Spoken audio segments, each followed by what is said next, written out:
नमस्कार। आज हम एक नज़र डाल रहे हैं वीएसटी इंडस्ट्रीज लिमिटेड पर। शेयर बाजार कोड है इसका एनएसई पर वीएसटी इंड और बीएसई पर 509966। हाँ, वीएसटी इंडस्ट्रीज ये कंपनी तंबाकू उद्योग से जुड़ी है। मतलब सिगरेट और दूसरे तंबाकू उत्पाद बनाना और बेचना इनका मुख्य काम है। फूड बेवरेज और टोबैको सेक्टर का हिस्सा है ये। बिल्कुल। हमारे पास जो जानकारी है वो लग रहा है किसी फाइनेंशियल डेटा वेबसाइट से है और ये हमें 13 अक्टूबर 2025 के आसपास वीएसटी इंडस्ट्रीज की क्या हालत थी उसका एक स्नैपशॉट देती है। हाँ, तो आज का हमारा मकसद यही है कि इस जानकारी को थोड़ा खंगालें, समझें कि उस वक्त इस स्टॉक के बारे में क्या खास बातें निकल कर आ रही थी। बिल्कुल। मतलब इसकी फाइनेंशियल हेल्थ कैसी थी, मार्केट में वैल्यूएशन क्या था, मोमेंटम कैसा था, ये सब समझने की कोशिश करेंगे। हाँ, देखते हैं कि ये आंकड़े मिलकर क्या तस्वीर बनाते हैं। ठीक है, तो चलिए शुरू करते हैं। पहली चीज जो मेरी नजर में आई वो ये कि सोर्स इसे धीमा होता स्टॉक कह रहा है, स्लोइंग डाउन स्टॉक। ये सुनते ही थोड़ा अलर्ट हो जाता है मन। हाँ, और इसी से जुड़ी एक और बात, ये स्टॉक उस टाइम अपने 52 हफ्ते के हाई से भी काफी नीचे था। कितना नीचे? करीब 33%, 33.06%। मतलब ये काफी बड़ी गिरावट है। ओह, 33%। हाँ, और उस दिन की कीमत भी दी है 13 अक्टूबर 2025 दोपहर 12:31 की। एनएसई पर 257.40 रुपए, जो उस दिन भी करीब ₹1.5 यानी 0.52% नीचे थी। और वॉल्यूम एनएसई और बीएसई मिलाकर कुल 49,123 शेयर्स का ट्रेड हुआ था। 49,000। मतलब वॉल्यूम भी कोई बहुत ज्यादा नहीं था उस दिन। नहीं, कुछ खास नहीं। तो 33% नीचे और धीमा होता स्टॉक, ये तो शुरुआत थोड़ी चिंताजनक लग रही है। लेकिन इसमें कुछ स्कोर भी दिए हैं ना, ड्यूरेबिलिटी, वैल्यूएशन और मोमेंटम। हाँ, वो स्कोर। क्या ये स्कोर कुछ और बताते हैं? हाँ, ये स्कोर तस्वीर को और गहराई देते हैं। देखिए, पहला है ड्यूरेबिलिटी स्कोर, मतलब कंपनी की वित्तीय स्थिरता, उसकी मजबूती। ये स्कोर मीडियम बताया गया है, 100 में से 55.0 का स्कोर। 55.0 मीडियम, मतलब ना बहुत शानदार ना बहुत खराब। इसका क्या मतलब निकालें फिर? हाँ, मतलब कंपनी की नींव ठीक ठाक है, शायद बड़े आर्थिक झटके कुछ हद तक झेल सकती है, लेकिन ये कोई क्या कहते हैं फौलादी किला नहीं है। अच्छा। तो जो निवेशक हैं उन्हें शायद यहाँ बहुत असाधारण मजबूती या एकदम तेज ग्रोथ की उम्मीद नहीं रखनी चाहिए। ये एक तरह से बीच की स्थिति है। हो सकता है कुछ लोगों को ये ठीक लगे जो स्टेबल रिटर्न चाहते हैं, शायद, लेकिन जो विस्फोटक ग्रोथ ढूंढ रहे हैं उनके लिए नहीं। समझ गई। अच्छा, दूसरा स्कोर वैल्यूएशन स्कोर, ये क्या कहता है? स्टॉक सस्ता है, महंगा है? वैल्यूएशन स्कोर भी वो भी मिड रेंज में है, 100 में से 44.8 का स्कोर। 44.8। हाँ, ये भी बीच में हुआ। हाँ, आंकड़ों के हिसाब से ये स्टॉक न तो बहुत ही सस्ता मिल रहा है, न ही बहुत महंगा है। कीमत शायद मतलब वाजिब के आसपास हो सकती है। तो कोई बड़ी छूट या बागेन वाली बात नहीं है? नहीं, वैसा कुछ नहीं दिख रहा। फिर से वही बीच वाली स्थिति, न सस्ता न महंगा। ड्यूरेबिलिटी भी मीडियम, वैल्यूएशन भी मिड रेंज। अब आता है तीसरा स्कोर, मोमेंटम स्कोर। मुझे लगता है वो धीमा होता स्टॉक वाली बात यहीं से जुड़ी होगी। बिल्कुल सही पकड़ा आपने। हाँ, वो मोमेंटम वाला ही पेंच है इसमें। मोमेंटम स्कोर काफी कमजोर है। कितना? इसे तकनीकी रूप से मंदी यानी टेक्निकली बेरिश बताया गया है। स्कोर 100 में से सिर्फ 34.9 है। ओहो, 34.9, ये तो काफी कम है। हाँ, बहुत कम। ये उसी धीमे स्टॉक वाले लेबल को पक्का करता है। इसका मतलब क्या हुआ कि शेयर की कीमत और गिरने की आशंका है या? हाँ, ये चिंताजनक है। ये स्कोर यही बताता है कि टेक्निकल चार्ट्स शायद गिरावट का या कमजोरी का सिग्नल दे रहे होंगे। स्टॉक का जो रीसेंट ट्रेंड रहा होगा वो नेगेटिव रहा होगा। तो जो निवेशक ट्रेंड के साथ चलते हैं या शॉर्ट टर्म मोमेंटम देखते हैं, उनके लिए ये एक बड़ा रेड फ्लैग हो सकता है। मतलब बाजार में शायद इसको लेकर उत्साह कम है, बिकवाली का दबाव हो सकता है। तो अगर हम इन तीनों स्कोरों को एक साथ देखें, ड्यूरेबिलिटी ठीक ठाक 55, वैल्यूएशन बीच का 44.8, लेकिन मोमेंटम बहुत कमजोर 34.9। क्या सोर्स ये कहता है कि ये कमजोर मोमेंटम बाकी दो ठीक ठाक बातों पर भारी पड़ सकता है? हाँ, सोर्स इसी तरफ इशारा कर रहा है। जानकारी में कहा गया है कि अच्छी क्वालिटी, शायद ड्यूरेबिलिटी स्कोर से मतलब है, और मीडियम फाइनेंशियल कंडीशन के बावजूद खराब टेक्निकल स्कोरिंग और मंदी वाले पहलू वो वक्त के साथ इन्वेस्टर की रुचि कम कर सकते हैं। अच्छा, मतलब भले ही कंपनी अंदर से ठीक हो, लेकिन अगर चाल सुस्त है या नीचे जा रही है तो निवेशक शायद दूरी रहेंगे। हाँ, या इंतजार करना बेहतर समझेंगे। लेकिन कहानी में एक दिलचस्प मोड़ भी है।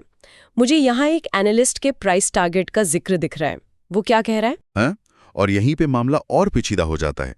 देखिए, जानकारी के मुताबिक एक एनालिस्ट ने अगले 1 साल के लिए इसका प्राइस टारगेट 327 रुपए तय किया है। 327 रुपए? हाँ, और उस वक्त कीमत क्या थी? 257.40 रुपए। तो ये तो काफी ज्यादा हुआ। कितना %? ये करीब 27% की बढ़ोतरी का संकेत है। 27% अपसाइड? हाँ। वाओ, ये तो उस धीमे स्टॉक और टेक्निकल मंदी वाली बात से बिल्कुल उलट है ना? एक तरफ सब सुस्त और नीचे जाता दिख रहा है, दूसरी तरफ कम से कम एक एक्सपर्ट कह रहा है कि ये 27% ऊपर जा सकता है। ये कैसे? बिल्कुल, यही विरोधाभास है जो इस पूरी चर्चा को दिलचस्प बना रहा है। हालांकि यहाँ 2 बातें ध्यान रखनी जरूरी हैं। क्या? पहली, सोर्स साफ कहता है कि ये सिर्फ एक एनालिस्ट की राय है। हाँ, ये तो है। हमें ये नहीं पता कि और कितने एनालिस्ट इसे ट्रैक करते हैं और वो क्या सोचते हैं। हो सकता है ये अकेला ही इतना आशावादी हो, या हो सकता है और भी हो, हमें नहीं पता। दूसरी बात, एनालिस्ट अक्सर लंबी अवधि के फंडामेंटल्स को देखकर टारगेट तय करते हैं। वो शायद मौजूदा टेक्निकल कमजोरी से आगे देख रहे हों। सही कहा। ये जानना जरूरी है कि ये अकेली आवाज है या कई में से एक। अच्छा, और क्या है हमारे पास? एक स्वॉट एनालिसिस का भी जिक्र है। हाँ, एक छोटा सा स्वॉट एनालिसिस दिया है। 7 स्ट्रेंथ्स, 16 वीकनेस, 0 अपॉर्चुनिटीज और 1 थ्रेट। 1 मिनट, 16 कमजोरियां, वीकनेसेस 16, स्ट्रेंथ सिर्फ 7 और वीकनेसेस 16। ये नंबर तो ध्यान खींचता है। हाँ, वीकनेस की संख्या काफी ज्यादा है। हालांकि हमें ये नहीं पता कि ये कमजोरियां हैं क्या, कितनी गंभीर है। सोर्सेस पर ज्यादा डिटेल्स नहीं देता है ना? नहीं, बिल्कुल नहीं। ये सिर्फ एक गिनती है। हो सकता है ये 16 कमजोरियां छोटी मोटी हों, या हो सकता है इनमें कुछ बड़े मुद्दे हों। और 0 अपॉर्चुनिटीज, ये भी अजीब है। हाँ, शून्य अवसर। क्या वाकई कंपनी के सामने कोई अवसर नहीं है, या फिर उस खास एनालिसिस में कोई बड़ा अवसर नजर नहीं आया? ये साफ नहीं है। बिना विस्तार के ये स्वॉट थोड़ा चिंता तो पैदा करता है। ठीक है। और एक पोल का नतीजा भी था। क्या वीएसटी इंडस्ट्रीज लिमिटेड खरीदने लायक है? इस पर लोगों की क्या राय थी? हाँ, वो पोल भी एक और परत जोड़ता है इस कहानी में। कुल 649 वोट पड़े थे। अच्छा। और इनमें से सुनिए, 75.19% लोगों ने कहा खरीदें, बाय। 75% से ज्यादा बाय? हाँ, सिर्फ 10.94% ने बेचें, सेल कहा, और बाकी 13.87% ने होल्ड करें की राय दी। ये तो कमाल है। अब देखिए ये कितना दिलचस्प हो गया है। एक तरफ स्टॉक को धीमा कहा जा रहा है। हाँ, मोमेंटम स्कोर टेक्निकल मंदी बता रहा है, सिर्फ 34.9। बिल्कुल। स्टॉक 52 हफ्ते के हाई से 33% नीचे है।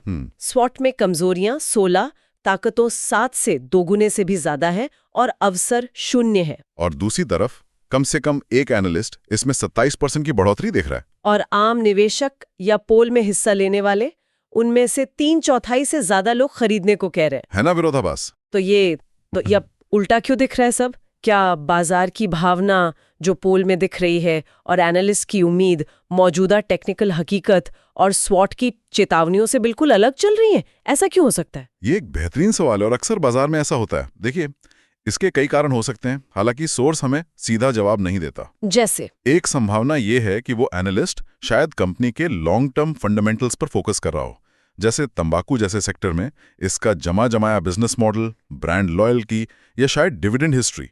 सोर्स ये नहीं बताता, पर तंबाकू कंपनियां अक्सर डिफेंसिव मानी जाती हैं। डिफेंसिव मतलब आर्थिक मंदी में भी उनकी बिक्री कमोबेश बनी रहती है। उनमें शायद तेज ग्रोथ ना हो, पर स्थिरता रहती है। हो सकता है एनालिस्ट इसी स्थिरता को वैल्यू दे रहा हो। अच्छा, और वो पोल का नतीजा 75% लोग खरीदने को क्यों कह रहे होंगे? पोल अक्सर आम निवेशकों की भावना दिखाता है। हो सकता है वीएसटी का ब्रांड नाम लोगों को पता हो, मजबूत लगे, या लोगों को लग रहा हो कि 33% गिरने के बाद अब ये सस्ता हो गया है और यहां से ऊपर ही जाएगा, जिससे बॉटम फिशिंग कहते हैं। गिरावट पे खरीदना। हाँ, कभी-कभी रिटेल निवेशक टेक्निकल संकेतों या स्वॉट जैसी चीजों पर उतना ध्यान नहीं देते जितना ब्रांड पर या भविष्य की उम्मीदों पर। यह भी हो सकता है कि डिविडेंड यील्ड अच्छी हो, फिर से हमें पता नहीं। तो एक तरह से इमोशंस और फंडामेंटल उम्मीदें शायद टेक्निकल कमजोरी पर हावी हो रही हों। तो ये इस पर निर्भर करता है कि कोई निवेशक किस चश्मे से देख रहा है। बिल्कुल। एक मोमेंटम इन्वेस्टर शायद इससे दूर रहेगा क्योंकि स्कोर और ट्रेंड नेगेटिव हैं। एक वैल्यू इन्वेस्टर शायद देखेगा कि क्या 33% गिरावट के बाद कीमत कंपनी की असल कीमत से कम हो गई है। हालांकि वो वैल्यूएशन स्कोर 44.8 मिड देखकर शायद बहुत उत्साहित ना हो। हाँ, वो भी एवरेज ही था। एक ग्रोथ इन्वेस्टर शायद वैसे भी यहां नहीं आएगा, क्योंकि ड्यूरेबिलिटी मीडियम है और सेक्टर स्लो माना जाता है। और जो एनालिस्ट की राय या बाजार की भावना पोल पर चलते हैं, वो शायद खरीदने का सोच सकते हैं। तो ये विरोधाभासी डेटा अलग अलग निवेशकों के लिए अलग अलग मायने रखता है। ठीक है, तो हमने वीएसटी इंडस्ट्रीज पर अक्टूबर 2025 के इस स्नैपशॉट को काफी गहराई से देखा। अब अगर हम इन सब टुकड़ों को जोड़ने की कोशिश करें तो कुल मिलाकर क्या तस्वीर उभरती है? एक निचोड़ क्या निकलता है? देखिए, निचोड़ यही है कि एक मिलीजुली थोड़ी उलझी हुई तस्वीर थी। एक तरफ हमारे पास एक ऐसी कंपनी है जो तंबाकू जैसा स्थापित लेकिन साथ ही नैतिक और रेगुलेटरी सवालों से घिरे सेक्टर में है।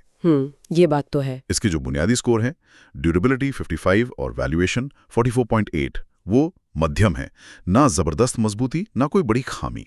ये स्थिरता का संकेत हो सकता है, लेकिन शायद रोमांचक ग्रोथ का नहीं। हाँ, ये औसत या ठीक ठाक वाली बात शायद उन निवेशकों के लिए काफी ना हो जो बाजार में बड़ा मुनाफा ढूंढ रहे हैं। लेकिन असली चिंता की बात तो वो मोमेंटम स्कोर 34.9 था। वो साफ तौर पर टेक्निकल मंदी दिखा रहा था। बिल्कुल। और जैसा हमने शुरू में ही देखा, स्टॉक को धीमा कहा गया और वो अपने शिखर से काफी नीचे था।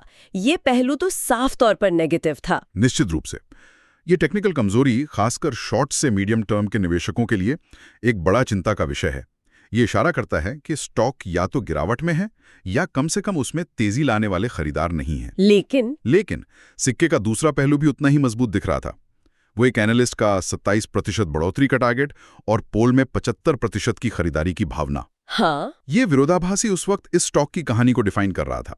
इसे नजरअंदाज नहीं किया जा सकता। तो फिर निवेशक क्या करे जब इतने अलग अलग संकेत मिल रहे हों? तो कोई कैसे फैसला ले? ये तो कंफ्यूज करने वाला है। यहीं पर निवेश का क्या कहते हैं असली मनोविज्ञान और रणनीति सामने आती है। ये समझना जरूरी है कि किसी स्टॉक का मूल्यांकन कई परतों में होता है।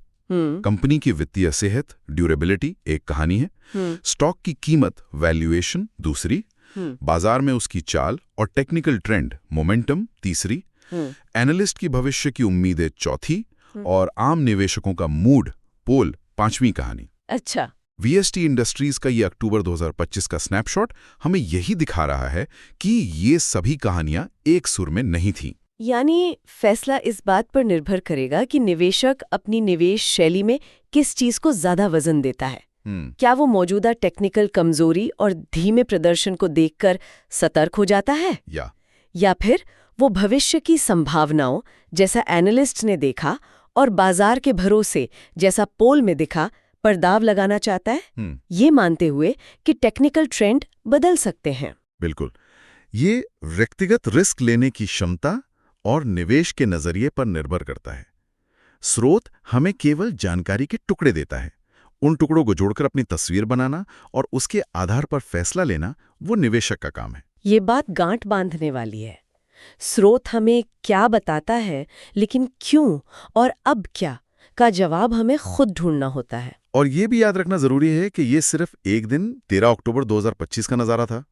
बाजार और कंपनियां तो लगातार बदलती रहती हैं। सही बात है। जो स्कोर और ट्रेंड उस दिन थे वो अगले दिन, अगले महीने बदल सकते हैं। इसलिए ये सोचना भी जरूरी है कि वीएसटी इंडस्ट्रीज जैसी तंबाकू कंपनी के लिए लंबी अवधि में क्या चीजें ज्यादा मायने रख सकती हैं। क्या ये स्कोर और चार्ट ही सब कुछ तय करेंगे? हाँ, ये एक अहम सवाल है जो इन आंकड़ों से परे जाता है। क्या भविष्य में सरकार के नियम और टैक्स, लोगों में हेल्थ को लेकर बढ़ती जागरूकता, तंबाकू छोड़ने की प्रवृत्ति, या फिर नए विकल्प जैसे कि वेपिंग वगैरह का बढ़ना? बिल्कुल। क्या ये फैक्टर्स लंबी अवधि में इन फाइनेंशियल स्कोर और टेक्निकल चार्ट से ज्यादा प्रभावशाली साबित हो सकते हैं? तंबाकू उद्योग हमेशा से ही रेगुलेटरी जांच के दायरे में रहा है। ये एक ऐसा रिस्क है जिसे शायद ये स्कोर पूरी तरह से पकड़ नहीं पाते। बिल्कुल। स्रोत हमें तात्कालिक तस्वीर दिखाते हैं, लेकिन एक इन्वेस्टर को हमेशा बड़ी तस्वीर, इंडस्ट्री का भविष्य, सामाजिक बदलाव, रेगुलेटरी माहौल, उसे भी ध्यान में रखना चाहिए। ये आंकड़े सिर्फ पहेली का एक हिस्सा हैं, पूरी पहेली नहीं। तो आज के लिए वीएसटी इंडस्ट्रीज के इस विश्लेषण में इतना ही। हमने देखा कि अक्टूबर 2025 के आसपास इसके स्टॉक की तस्वीर काफी मिली-जुली थी। मीडियम ड्यूरेबिलिटी और वैल्यूएशन, लेकिन कमजोर मोमेंटम, जिसके सामने एक आशावादी एनालिस्ट टारगेट और मजबूत खरीदारी की भावना खड़ी थी। उम्मीद है ये जानकारी और चर्चा वीएसटी इंडस्ट्रीज को समझने में मददगार रही होगी।